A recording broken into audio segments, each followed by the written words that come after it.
Hey fellas, hey, I figured I'd give you an update on the GroundHog to kind of give you an idea. Again, the unit is about 4 foot square, weighing in about 350 pounds. Again, front end has, we'll start on the front end has two LED light fixtures. In the middle here is is your actual camera. Be able to view as you're driving down the road. And then when we get up into the actual mechanics of this, I have these are 1500 watt brushed motors, not brushless, but brushed motors, with an output 6-to-1 gear ratio on the output.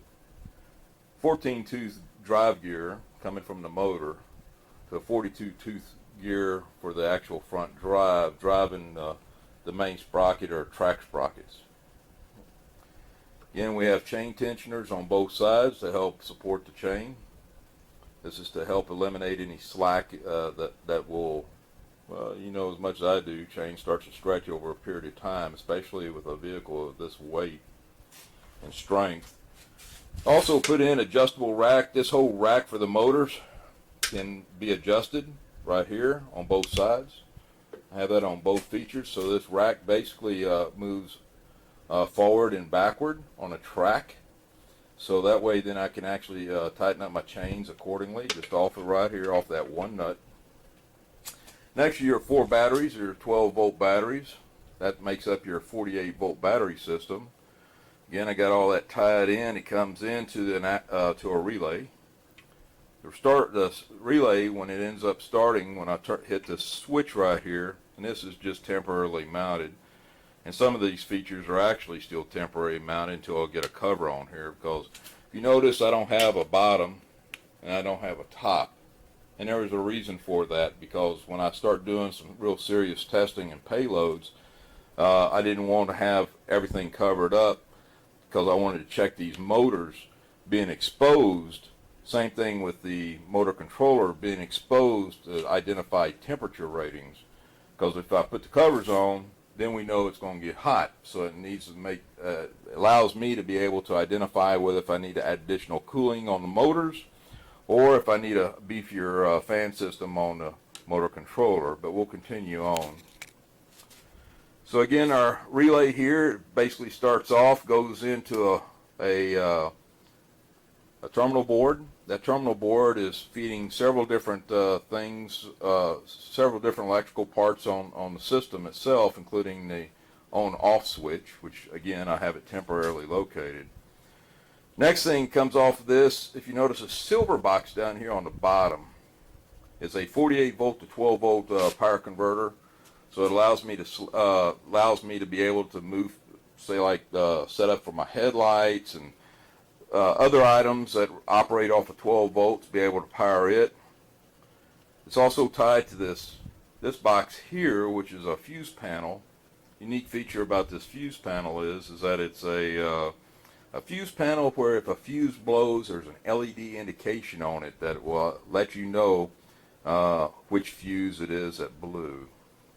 Moving on over to the right, you'll see this computer fan up here on top.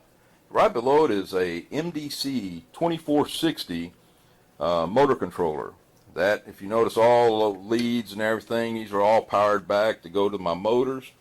Also going back to the feed coming out of the relay. And this unit pretty much is the unit that drives the motors. However, what's unique about this is that I can actually program this thing and make this unit a lot more automated than what it really is. Okay, so there are some features to this unit. It's just not a standard motor driver. And then again, if you notice, you have if you can kind of see, it has like an RS-232 data cable comes in here, and it feeds into this board here. And this is for a remote control or for tying into your radio control system. If you notice, I have 2 outputs here. That's actually for your motor 1 and motor 2. Motor 1, motor 2. Okay? And that's what identifies it through this system here and feeding it back into the main motor driver. So when I end up making a left turn or make a right turn, or left track movement or right track movement, then this is kind of like the brainchild of it through the PWM system that's located in this unit. This unit is tied back to the Pixhawk, which is nothing more than a flight controller for a aerial type drone. These are used just about every day in all the different drones out there for aerial drones. This here is the GPS module that's located on top. It gives me all the telemetry, all the feedback, battery, the whole 9 yards. You can't see it down below, but this whole system operates off of 5 volts. So I've got from a 12 volt to a 5 volt system. It feeds back into both the Pixhawk, or to the flight controller, and also back to the radio control receiver, which is located right here. Notice this antenna here. This is the transmitter for the cameras. So I've got 2 relays that are set up here. It feeds back into these 2, talk to each other, okay, and it also talks to the forward camera. This relay is already set for a forward camera, but if I end up flipping a switch, I can actually have an outboard camera. So that means I can have 2 cameras on here. So my next camera I plan on adding on here is going to be one that'll be able to pitch and be able to rotate 360 degrees, allowing me to be able to look all completely around me when I'm driving. And I can flip the switch and actually operate that camera. The other relay you see right here is for the headlight system. So when I turn on and off my headlights, I'll get an indicator showing me, hey, which relay is actuated. This is a piezo buzzer. Lets me know when the radio control system is all up and ready and running. And I'll demonstrate that in just a few minutes. You may not see it real well, but right here is another antenna. And that's my telemetry.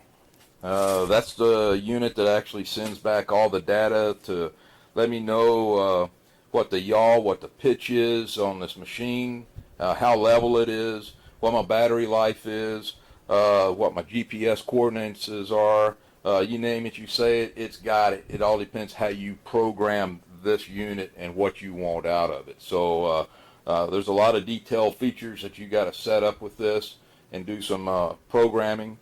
And then this unit, basically, the telemetry will also feed back to a laptop, to a tablet, to your cell phone, whatever you plug in the other telemetry antenna to for the receiver, and be able to give you data, and it also show you a map. And I'll do that later when I start running it some more. So again, the main bar, if you notice, is my track adjusting bar. It also can be adjusted to the back plate. That allows it to move forward and backward, and there's enough room in here with all the wiring that even this center plate that I've got it mounted on will actually move forward and backward. So we're in pretty good shape when it comes to having to do track adjustment. So what I'm going to do now is I'm going to kind of demonstrate the system, just starting it up, what have you. So the first thing you want to do is you want to turn on your transmitter first. So I'll go ahead and start it. And if you notice, this thing's going to talk to you. Welcome to OpenTX. Okay, so it will talk to you. Now I'm going to go ahead and shut it off for a second. So when it shuts off, and now if I have a switch, just to kind of give you an idea how sophisticated some of these radios are now, I'll turn it back on. Welcome to OpenTX. Switch warning. Oh, I got a switch on, so that means that I need to find that switch, and it tells you what switch it is, and you have to flip that switch off, and now you're set up ready to go. Once your radio is all set up, or your transmitter's on and ready to set up, I can go ahead and fire up my whole GroundHog. So if we take a look, it's got a lot of flashy lights. Okay, if you notice, it got different colors on the Pixhawk. Okay, well, the blue flashing stands for system ready. So that means I can actually operate this thing.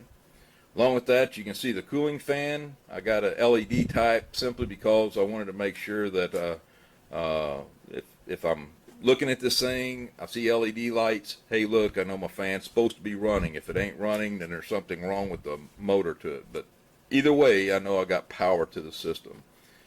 Also have indication for the camera transmitter, and also have indication. You can't really see it, it's kind of green down there and flashing, showing you that, hey look, your telemetry is on board and it's on. So to kind of give you an idea, looking at this transmitter, is that it's just like driving a tank. You want the track move on the left, it'll move on the left. So I'm going to back up a little bit here, and I'm going to move this one stick forward, and you can see how it actually walks. Okay, I need to move this other one right here. I want to move it to move the track forward on the other one. Just give it a little bit of, okay. I want to move it back. I just pull both sticks back, and there she is. And this dude will take off like a bat out of hell, because those DC motors, man, I mean, they leave no room for error, or they will just giddy up and go.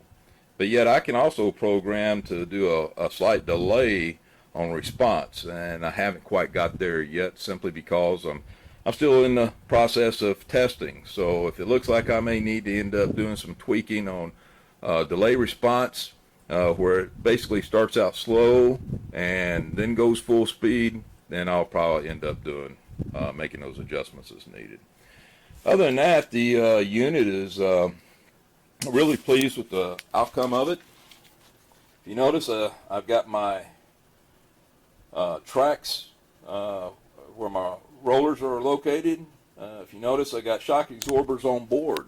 This is a suspension system supposed to help. The reason why I did is to help protect the batteries for one, and the same thing for all the delicate components that are on board. But when you end up, one of the things I'll have on here, if you notice, these posts are going to be different types of racks that I can actually mount on there. One rack I'm planning on mounting is going to be able to put my sprayer system on there. And on the back of it over here, I'll end up having spray bars that would actually open and close from a flip of a switch or through automation. And when you start figuring what a 25-gallon, 30-gallon, or a 40-gallon tank weighs in with water, and you start doing those calculations, you're going to find out that that weight gets heavy real fast. So when you start adding that weight on the machine, which this thing is capable of handling, because this unit weighed in close to about 350 pounds, it's not a real accurate reading yet, but it's going to be actually weighed with a Dillon dynamometer. So I'll be doing that later on too. The other is the man, I'm getting all kinds of phone calls. The other thing to this thing is that I may end up adding a hitch plate to the back end of it right in here. I hadn't quite decided. Again, it's one of those things. It's a prototype. It's one of those things that's you just have to feel your way, is the way I look at it, just to kind of check it out and see if you want to add this, add that feature. But I'll tell you, this thing is a bull. It will just about drag you anywhere. You can't hold on to this. It will just take you right along with it. I would not be surprised if I put a hitch on this thing and tie it to my truck if it would not pull my truck, and because it's that stout.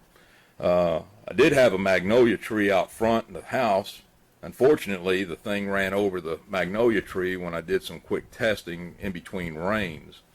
But of course, it was my wife's pride and joy, and I don't know. I think I may have to buy her a new one before it's all over with. So, but anyway, guys, I just wanted to give you my 2 cents worth on this, what the latest and greatest is, and I'll be in touch. Y'all take care.